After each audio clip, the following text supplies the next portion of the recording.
गोटे समय कथा अटे गोटे राजा थिला आ से राजार राज्य रे सब लोक बहुत खुशी रे रहउथिले आ खुशियाली रे जीवन बिताउथिले। सेटिकार लोक निजे निजको बहुत भाग्यमान मने करुथिले कि हमको एते भल राजा मिली अछि जे हमर एते भल जत्न करे आ हमको जहा दरकार ताहा देई थाए।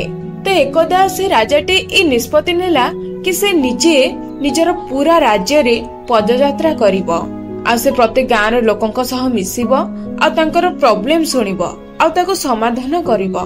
तो राजाटे निजर पदयात्रा आरंभ कला आ से निज राज्यर प्रत्येक कोण को गला आ सेठिकार लोकंक सहित मिसिला।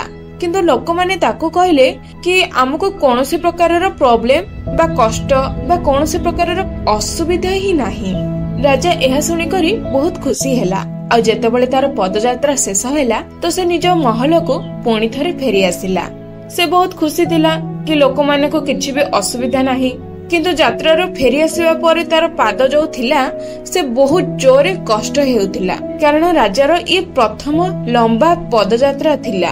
केते सप्ताह बीती गला किंतु तांको पादर दर्द शेष ही हैला नाही बरम आहुरी अधिक बढ़िबा को लागिला। तो एई भितरे राजाटी भाबिला कि जे सड़क ऊपर मु चाली अछि से रास्ता गुडी को ठीक नाही। सेठारे बहुत पत्थर आ गात अछि आ मते ई कथार चिंता अछि कि जो लोक माने से सड़क ऊपर प्रतिदिन चलंती तांको पादर केते कष्ट हेउ नथबो। तो राजा गोटे निष्पत्ति नेले आ निज मंत्री को कहले कि मो राज्य रे जेते भी गाँ अछि आ जेते भी सड़क अछि से सब सड़क ऊपर नरम चमड़ा ढांकी दियो जहाद्वारा लोकन को जीवा आसिबारे सुविधा हेबो।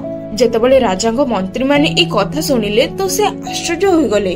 तो राजा एबे आपण ए केमितिका कथा कहउछंती हमर एते बड़ राज्य अटे आ प्रति राज्य रे केते सड़क अछि आ सब सड़क को चमड़ा रे ढांकी देबा से भी नरम चमड़ा रे एते सहज नुह। एथिपाई बहुत अधिक चमड़ा मगेबा को पड़िबो बहुत अधिक लोक लागिबो आ बहुत अधिक पैसा भी खर्च हेबो। केते दिन पर्यंत दरबार रे मंत्री माने आ राजा ए विषय रे भाबिले।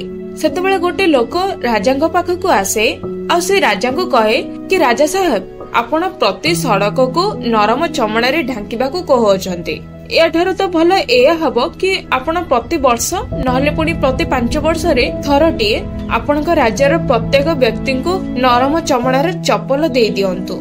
एथिरे आपणक राज्यर लोक केवल आपणक राज्य ही नुह बरम अन्य राज्य रे भी आराम रे चली पारिबे आ तांकर पादरे कोनोसी प्रकारर कष्ट हेबो नाही। यह सुनिया परे राजा आश्चर्य हो गला कि जो कथा को मु एते कष्ट भाबुतिली से कथार केवल एतिकी ही समाधान थिला। संग माने ई कहानी रो हमको दुईटी शिक्षा मिले। प्रथमे एया कि जिनिस बहुत सहज होई थाए आमे ही ताको अधिक भाबी करी आहुरी भी अधिक बड़ बनै दो। आ द्वितीय रे कहानी रो हमको एई शिक्षा मिले कि आमे सब बेले अन्य को बदलैबा को चेष्टा करू निजको नुहे। तो सबुठार प्रथमे आमको निजे निजको बदलैबा को हेबो दुनिया को नुह।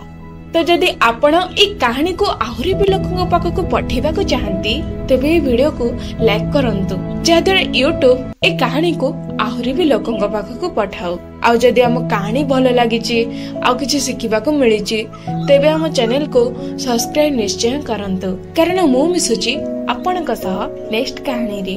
से पर्यंत अपेक्षा करंतु आ खुशी रे रहंतु आ जीवन रे आगो को बढ़ंतु। Wish you all the best.